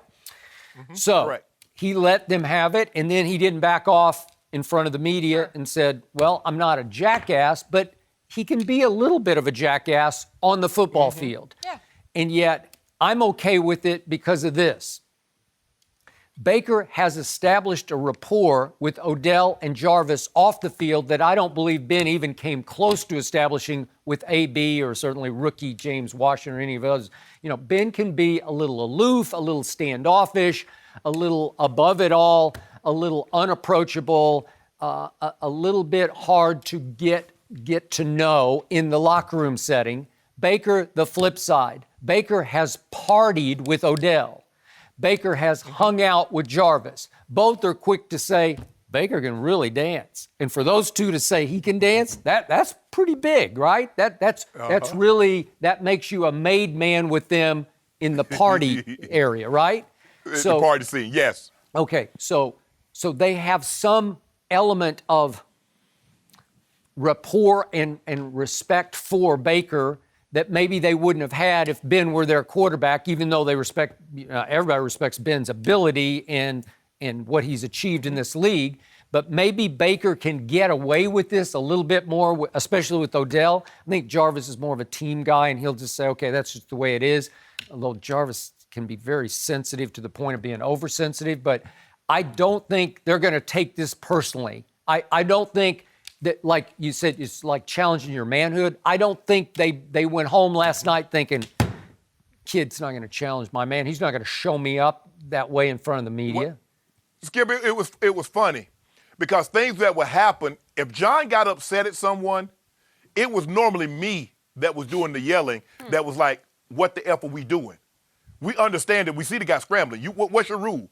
Okay, you closest to him, you come downhill. The other guy, you level off. The other guy, you go deep. What are we doing? He didn't have to because that was my job. I wanted him always to be, man, John, cool, you're this fan. But I was going to jump you because I think guys will respond easier. You know what, for me, it was easier for me to respond a guy in my group or a guy in my level talking because I automatically assume, you feel because you're the quarterback or you feel because you're above me, you can talk down to me. So now, Skip, I got a buck. I got to buck up and put my chest out to let you know, hold on, bruh, I got kids too. Don't think just because you're the quarterback that you can you make more money than me because you're not above me. You're on the 53 just like I am. And so if things went wrong with the team, it was me, I would do the one because that way John stayed good. John was good with everybody. But if there was a problem, we got it addressed. And I appreciate the way he handled that. And that's, and there are guys that made mistakes. Skip, everybody's not perfect. Everybody learns at different levels, and it takes guys a little. And it took me a while. Because think about it, Skip. I'm in a game, and my quarterback is having to tell me every play, every blocking assignment, and he never raised his voice. Skip, I remember in '92, Skip, we were playing the game, and Dan Reeves used to send the plays in by the player. He didn't call the play. He sent the plays in. Skip, I'm tired. I've been going in motion the whole game. I get to the huddle, and John's like, okay, what's the play? And I was like, I forgot. Skip, I literally forgot. Skip, he looked at me, and he's like, it just took a timeout. He could have said, hi, you know what, you forget a play, you run from here to there, and you don't forgot to play. He just took a timeout. Don't worry about it, T. Wow. And he went to the sideline. Man, Skip, I never forgot that. And as players, as I got better and I understood what everybody else needed to do, if somebody, man, what I got, don't worry about it. Hey, you got this right here. You the hot route. That was my job. John had enough things on his plate to worry about than telling everybody what they needed to do. But I made sure I got better, got more proficient in the playbook so I could help someone else. And that's the way I handle it. But I'm not, Skip, I get that Baker is who he is, but you're walking a dangerous line when you do things like this, especially when you air it out publicly. But a line came up earlier this week on this show, different strokes for different folks. Yes. Yeah. Yes. This is the way Baker has always done it. And the essence of this, what the receiver has to decide is he blame deflecting? Is he trying to protect himself by blaming me? Is he finger pointing at me to take the onus off himself? Or does he just want to win football games? Because that's how you got to do better to win the game. Well, ultimately, yeah. Okay? So if they decide, Odell and Jarvis, he's just trying to win, he's just trying to make us better, that'll be okay. But if they get to the point where they think, well, he's screwing up too, is he just trying to make us look bad so he doesn't? Right. Well, that's right. It gets to that with Aaron Rodgers, and we've had Greg Jennings talk about this. At some point, you got to take some blame for what's happening also.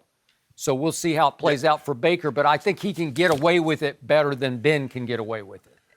Skip, I had a situation one time, it wasn't John, but the quarterback told me I had run the wrong route. And he asked me what was I, it wasn't public, but he asked me what the F I was doing. And I looked at him, I said, what the F are you doing? You the one that messed up. You called the wrong route. I ran what you called. I'd forgotten you played football. I forgot that. And now I remember. Reminded off and around. You know what, Skip? Yeah. Skip, you know what? I was a really good guy. I was a fun-loving, but I wasn't going to let you talk to me any kind of how. You've been around me long enough now to know that. The dynamic of you and Baker would be an interesting I don't think that would work. I just remember my first time, one of the first times covering Baker and watching him get into it with his teammates on the sideline, watching him get into it with fans right there in the stands. I had to go up to their SID, Sports Information Director, and say, is this normal? And he was like, oh, this is nothing. I mean, this is him, right? He never had a problem with it in college, but I hear you, Shannon. It's that fine line when it goes too far. But this isn't anything new, and that is something we've always seen from Baker. This is why John Dorsey took him #1 overall. This quality is what he loved the most in Baker. We'll have to see how it plays out this season with those expectations. We're going to talk about a different team. Do we now have proof that the Eagles are the team to beat in the NFC East? What? Yep, I just said that, Skip. We'll discuss next. No mercy. The Philadelphia Eagles have the best receivers in the NFL, according to Pro Football Focus. They ranked every team's receiving group, which includes all pass catchers, such as tight end Zach Ertz. The Eagles made a big addition this offseason, bringing Deshaun Jackson back to Philly. They were ranked ahead of the Falcons, Rams, and Chiefs. And by the way, Skip's Cowboys were 19th. So, Shannon, do you agree with these rankings? No. I think the Philadelphia Eagles have an unbelievable receiving core. I like the addition of Deshaun Jackson, the two tight ends, Zach Ertz and Goddard, and they got Alshon. But they're not better than Kansas City. They're not better than the Chiefs. Tyreek Hill and Sammy Watkins, they have the best tight end in the game is Travis Kelce. They drafted a Hardman out of the University of Georgia who runs 4.3. No. Kansas City has a better receiving core. I believe the Cleveland Browns with Jarvis Landry, with Callaway, Odell Beckham, and Njoku have a better receiving core. The Rams, Atlanta, Justin Hooper, Julio, Sanu, Calvin Ridley. No, Skip, I'm going to disagree. You know, look, I love it. You know, I think Carson Wentz these weapons, but no, they do not have a better receiving core than the teams that I mentioned. And what about the Cowboys? Let me look at my list. The Cowboys, 19th. So in other words, That what means they're their telling quarterback me is really good. Go ahead. Don't do this, Gil. So hold on.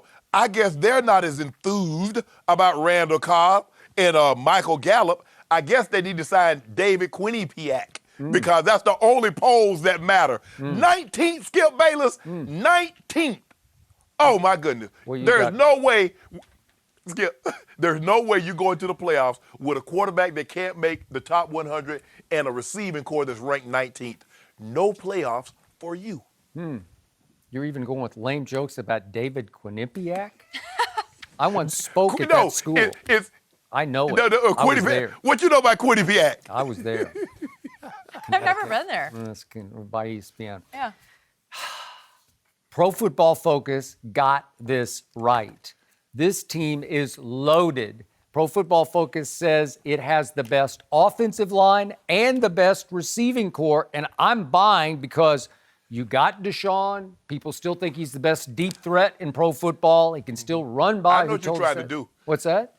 I'm not. I know what you're trying to do, Skip, baby. I I know what you're trying to do. You tried to hype it up. You tried to hype it up. Wait. Zach Ertz, he may not be the best, but he's top 2, 3. I don't know. He's really good. He bedevils my Cowboys. He always has big games. And Dallas Goedert, I wanted Dallas to draft, and they snuck up and stole him from us 2 drafts ago. So I like him as a backup tight end, and Alshon and Aguilar. What more could you want? Except they drafted that kid I loved out of Stanford, bottom of the 2nd round, J.J. Arcega-Whiteside. Every time I turn on a Stanford game the last couple of years, red zone, he just goes up and snatches it. From a basketball family, he's only 6'2", but he plays like he's 6'5", 225. He does. And he does led play this big. receiving class in contested catches because any red zone, it's just his ball. Will that help? Sure, it'll help. So I'm going to give you that. And they are just raving in camp about Jordan Howard. They got a big old banger, 225 pounds. There's Zeke now. So I don't know what's not to like except the quarterback. I don't know about the quarterback. You love him. But I'm not sure about him. But boy, does he have help. He's got the most help in the National Football League, according to Pro Football Focus. But let me ask you a question. Tyreek Hill, Sammy Watkins, and Travis Kelce, and Nicole Hardman, I think that's his name, Skip. They're loaded. And you look at Atlanta, they still got Julio. And look, Antonio Brown was rated ahead of Julio. But I still believe on my board, Julio is the best receiver in the game. And then you pair him with Calvin Ridley, who had double-digit touchdowns. Hooper, who doesn't get a whole lot of credit because you have the Zach Ertz, because you have the Travis Kelce, because you have the kid in San Francisco, Kittles. But I like his game. I really do like his game. And then when you look at Cleveland, you look at Odell, you look at Jarvis, you look at Callaway, you look at Njoku. Look, I believe they have a top 5 receiving core. But number 1, I'm going to have to push back on that one. And I like the Eagles. I like what Howie Roseman, Howie T. That's what they call it, Howie T. I love what Howie T has done. But I know what you're trying to do, Skip Bayless. Oh, they got the best offensive line. They do. They got all these weapons. And then you want to hope that when the Cowboys were to luckily, somehow, happenstance, win the game, you're going to like, my guy doesn't have this receiving core. My guy doesn't have this offensive line. I know what you're going to do, Skip Bayless. Well, he doesn't. But it won't happen. That's what they said. They said. And guess what? And you're not going to win. And you're not going to win. They said Philly has the deepest receiving core, and I don't think you can argue that because I just went 7 deep. It's just too many weapons, an embarrassment of riches for one quarterback to have, except the quarterback who won all the playoff games is now the starter for the Jacksonville Jaguars. The Magic Man is no longer in the Philly locker room. The quarterback they built the shrine to exited stage left. They pushed him right out the door because Howie T, is that what you call him? Whatever he is. Yeah, Howie T. Yeah, he traded up for Carson Wentz. So to validate that move, He gave him $108 guaranteed million, the most guaranteed dollars in all the National Football League, and said, nope, we got to clear the decks of Nick Foles. It's our kid. It's the kid that we bet the ranch on in Philadelphia. Here he comes, I see what coming you did, back. Skip Bayless. It's all You on think that he's lit. kid. You want to talk about pressure? Your kid, Carson Wentz, as in W-I-N-C-E, Wentz, Yeah, you're whatever. going to be wincing next year because he is D-O... No, how should I do it? D-I-H. That's what he is. He is deer in headlights. I'm going to start calling him D-I-H because he's D.I.H.? deer in headlights. Skip, He's Skip, going to I have love- a you know what, long, Skip? hard year in Philadelphia. I love how you do it. You real slick. I just did it. You real good with the words. You real slick with the words. And people, if people don't really pay attention, because what you try to do, Carson Wentz, he has an embarrassment of riches. He does. Oh, riches beyond It's any unbelievable. other quarterback. Whatever. Jordan Howard, Whatever. even you've been raving about Jordan Howard. He's got Yes. it all. He has the most weapons, including the offensive line, in the whole league. Wow. How can he not be great? Better be. Skip, all I said was, look, I do believe the Eagles are loaded. They have the potential to be very dynamic. They have an opportunity to be better than what they were the year they went to the Super Bowl. Now, they might have a better, they might not end up finish it off, but I believe they have a chance to be really, really good. But when I look at their receiver core, player for player, I'll take Kansas City. Okay. When I look at their receiver core, I'll take Cleveland, I'll take Atlanta over Phillies. Not to say they're not good, because I believe they are. But 2 of the 3 guys at Kansas City went to the Pro Bowl. What you're trying to do is take pressure off Carson Wentz because you know as well as I do, shaky at best.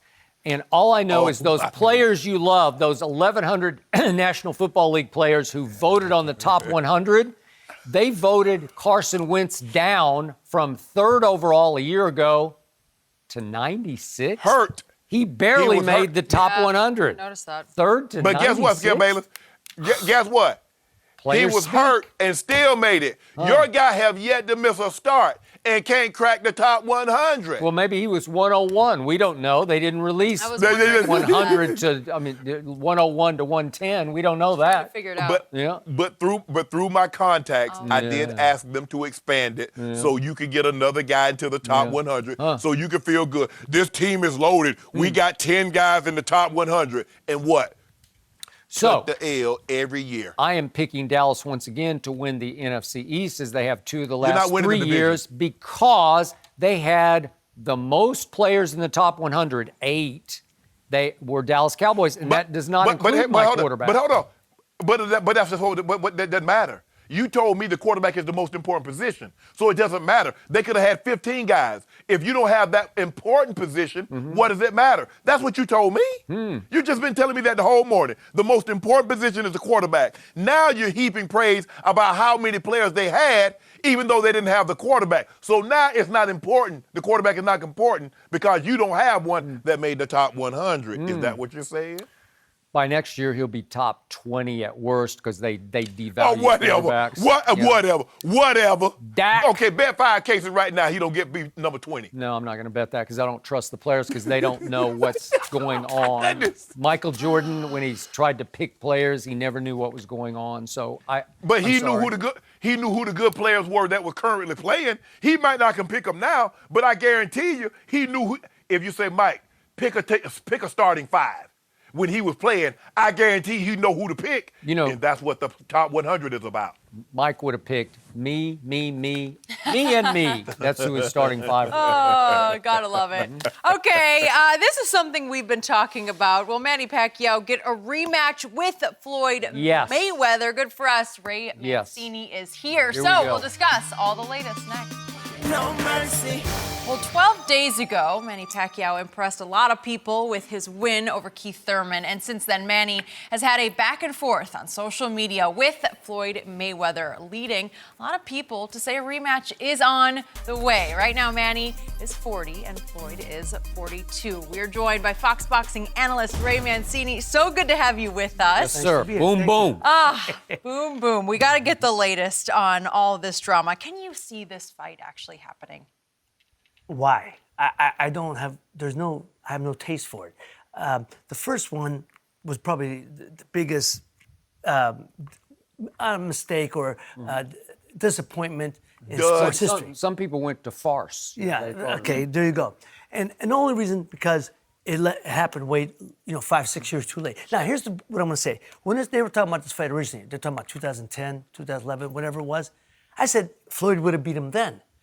They're both special. Let me clarify it. Both are special. Manny's special. He's a freak of nature. Because? The fact that he's still fighting and fighting at the capabilities, that he's still beating a guy like Keith Thurman in his last fight. He's special. There's no dispute. Go down one of the all-time greats. Floyd is special, what he's accomplished. Sure. But I said at that time, when they were talking about it in 2010 or whatever it was, that Floyd would have beat him then. And people said, what? Because Manny was walking through everybody. I said, because Floyd's bigger, faster, stronger. And that's the trifecta in boxing. That's all you have to be at that time. But Manny was walking through everybody. Now, when it did happen, when it was a couple years ago, it was long past overdue. When they talk about let things marinate, it was overcooked. It was long past. The meal wasn't tasteful anymore. So I did. When it happened, it was a snooze fest. We saw it. God bless them, they got paid. Okay. They're talking about it again. Why? It ain't gonna be no different. They're older, and Manny had a bad shoulder. Okay, got it. It ain't gonna be any different. It's gonna be the same and worse because they're older now. So I don't want to see it. I wouldn't walk across the street to see it. Do you want to take this, Mr. Sharpe, or you want me to jump on this? I'll let you go ahead. Thank you. Can I say one thing, Shannon? When I hear Shannon, when you're always talking to Shannon, you go, I'm saying, Shannon, why don't you go roll over the table at him? He's waiting. I was going to do a lot of to a lot of things you just said about Manny Pacquiao. I will be the first to admit this has become personal for me. I'm with you. It should have happened 15 years ago in their primes. By the way, I dispute that Floyd was stronger than Manny when in their primes, because Manny got real strong and there were some accusations thrown around, but whatever, he got strong. He was a knockout artist. Right. And he could defend, not to Floyd's level, but he was a pretty good defensive fighter. Oh, absolutely. Okay. So they did finally meet, 2015, May the 2nd. I was there. I was fired up for it because I thought Manny could get him. Little did I know that 3 weeks earlier, Manny had torn his rotator cuff sparring. Right. Freddie Roach has talked about it again and again, and they go to fight night in Las Vegas, Floyd's town. He runs that town. That's right. And they filed the same paperwork that Floyd filed because he needs to get shot up in his hands because they're chronically sore. Right. And obviously Manny needed a pain-killing injection in his shoulder to even have to put up a semblance of a fight against Floyd. And Las Vegas, the Nevada Athletic Commission said yes to Floyd and no to Manny's injection. And by round 4, we had Freddie on the show here just the other day. Manny came over to Freddie Roach and said, I can't throw a right anymore after 4 rounds. Okay, now it's a farce. Right. Now it's a one-arm man. And again, I actually thought Manny won the fight just because he was the aggressor all 12 rounds. And you know how Floyd fights. Rat-a-tat-tat, run, rat-a-tat-tat, run, punch and run, little flick and run. And after a while, I was always taught in boxing that the aggressor should win the round. Right. And at least Manny kept stalking him, tracking him. But he lost, and everybody said, it's a farce. We want our money back. And so the other night, I was stunned at how Manny looked even better against Keith Thurman than he looked pre-Floyd fight. And again, he's 40 years old. Right. And to your point, I got you. 40 versus 42. Who wants to see that except me? I want to see him get some revenge on Floyd because I think he would punish Floyd right now. I think he would hurt Floyd because Manny looked as quick and sharp and as explosive as I saw him even going back pre-Floyd fight. So he's ready. He's primed. He is pumped. And I want to see it again, and I think people would pay to see it again because there's not much else out there of that magnitude. Well, there's no dispute people would pay to see it. But let's go back, 40 and 42. You could do the seniors tour in golf. You can do it in golf. Tennis. Nobody wants to see him boxing. I don't want to see it. It's a young man's sport. Okay, but you did say people will pay for it, so somebody does want to see it. People, right? the non-boxing people. Okay. I mean, the general fan. Look, People will buy it. Like I was at an event, a guy bought it at his house. I wasn't gonna pay for it the first time. Guy bought it. I went to the house, watched it. I fell asleep. Literally fell asleep during the show. They had to wake me up. So would that happen again? Probably. Would it be a better fight? Because Manny did have the shoulder injury. There's no dispute. But would it be any different? No. Floyd is a defensive guy. Manny's an offensive guy. The styles make fights, as we know. But, you got to be able to get close to the guy. And you got to have two guys engage. So Manny was an aggressor. There's a thing in boxing to talk about how you judge a fight. Aggression, but it's called effective aggression. Sure. If I'm coming forward getting smacked around, that's not effective aggression. You got to be able to do something. So Manny didn't do anything in that first fight. He was missing room punches. He was way off for whatever reason. And I understand his shoulder. We know that. But I'm just saying, at this point, he looks better. Yeah, he's been fighting. Floyd hasn't. So would they allow it to happen? But Floyd's a gym rat. He's in the gym. He's working with the young fighters. So, he has enough experience under his belt. Do I think it's gonna happen? I don't think it's gonna happen. Personally, I think Floyd likes to set, sprinkle the seed. See if people are gonna feed on it. Sure. I don't think it's gonna happen. Why? He's got a good life. He's gonna live in a good life. People are still talking about him.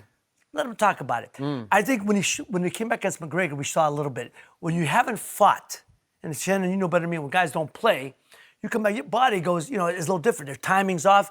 And even in the McGregor, he fought a guy who was a non-fighter, and eventually caught him, and what he was supposed to do. There was no way, McGregor wouldn't beat him this lifetime in our next one, but it took him rounds to get him. I think now he's even off longer. And you fight a guy like Manny, he knows what Manny's about. He knows that Manny's better now. He's better than he was in that fight. Yeah. But again, it's a young man's sport. The fact that we're talking about two 40-year-olds fighting, what's that say about the sport? What's that say about it? There's not a lot of personalities or superstars coming up. Yep. Ray, I want to thank you for coming on. I just want you to know that I learned about Youngstown, Ohio from watching you fight on CBS in the early 80s with the great commentator Gil Clancy, rest his soul, watching those fights. But as you mentioned, Floyd will be, I think, 42 in February. How much do you think his skills have dissipated? Because he hadn't fought Conor McGregor it'll be 2 years, August, and he hadn't had a meaningful boxing match since Berto in 2015. So let's just say, for the sake of argument, we're talking hypothetically, if they were to fight, how much has Floyd's skills dissipated? Well, he's going to dissipate quite a bit. I mean, we saw what it was in the McGregor fight, and it's not going to get better. You're going to get worse. And Manny's been fighting. Manny's never taken off an extended period of time. He's been fighting. Fighters fight. Writers write. That's what people don't understand. Fighters have to fight. So, and Floyd saw how good he looked against Thurman. Though Floyd's probably saying, that's not me. I'm a different type of fighter. Remember, Floyd but we went understand. to the fight. Right. Yeah. But, like I said, Shannon, I think Floyd puts it out there. Like I said, he likes to sprinkle the seed. He's got enough money. And as if his ego is that big, and we all, what ego does. Ego gets you your butt kicked, figuratively and literally, right? So if your ego is that big, you say, well, I think he likes to put it out there, let people talk about it. It keeps him relevant for a period of time. But I don't think anybody's going to see. I don't think it's going to happen. Yes. But Ray, you do know when you plant seeds, you hope something to grow. You want something to grow. You don't plant seeds like, well, I hope this doesn't bear fruit. I hope this tree, I plant this seed, this tree doesn't grow. He's planting a seed to see, oh, okay, you clamoring for this? I'll give it to you. It's going to cost you $250 million or $300 million, but I'll give it to you. Well, he's sprinkling the seed because he likes the people to talk. It keeps him out there. It keeps him relevant for a period of time. That's all. For me, that's all I think it is. But I don't. Here's what is this? That drives me nuts when he's doing it to you. I can only imagine. What is this man's nickname? Money. Right? Yeah. Dangle $300 million more, and he's going to risk 50-0, and he's going to wind up 50-1. And I'm going to say what I've been saying. Floyd, I dare you to get your butt kicked by Manny Pacquiao now, because you would. Manny is on a mission to get even with Floyd. A lot of people want somebody to shut up Money Mayweather, and Manny could do it. And I grant you, 40 You versus want him. 42, but I'm buying it. I'm watching it. I'll be there at ringside. Well, then you better invite me because I ain't buying that. I ain't walking across. I said, not across the street. Shit, I'll be at your joint next to watch Okay, we'll it. make sure that you can watch with one of us. Seriously, Ray, such good stuff. Thank you for being here. Before we go, we've got a big PBC fight Saturday night on Fox with Kovnatsky taking on Ariola. You can see the press conference today, 4:30 Eastern on FS1. Ray on the coverage. Again, thanks for being here. Thank you for having me. We'll be right back. No mercy. So, NFL Network released their top 10 players last night, which is voted on by other players. 4 quarterbacks made the top 10, including Tom Brady and reigning MVP Patrick Mahomes. Tom finished 6th, and Mahomes finished 4th. So, Shannon, would you take Mahomes over the 6-time champ? At this point of their careers, I would. The upside is just too great for me to pass on right now. Even Skip, if I were to concede to you that he's going to play 2-3 more years, I'm still taking Patrick Mahomes because I believe I'm going to have him for at least 12 more years. And Skip, he had 21 more touchdowns with only 1 more interception. He had a historic season, 5,050 touchdowns. Only the great Peyton Manning had ever done anything like that. And their 2 meetings, head-to-head, because Skip loves to bring this up for the people at home, head-to-head, Pat Mahomes threw 7 touchdowns with 2 interceptions, 9.7 yards per attempt.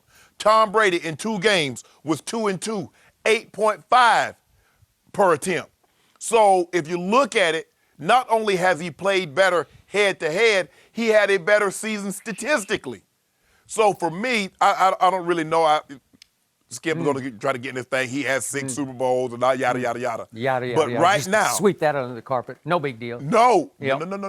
No. Right now, and moving forward, I'm taking Patrick Mahomes over Tom Brady. Okay, somebody just tried to change the definition of Jenny's question to who would you take for the next 10, 12, 15 years? Well, obviously, you would take Patrick Mahomes. I'll take it for the next 10, 12 How months. about right here, right now, for the 2019 NFL season? Who you got? Patrick Mahomes, boy. Baloney you do. I promise you, if we took those 1,100 players who voted for this and we put them all on a lie detector and we said, hypothetically, you can have either Tom Brady or Patrick Mahomes right here, right now to take you to the Super Bowl. Which one are you taking?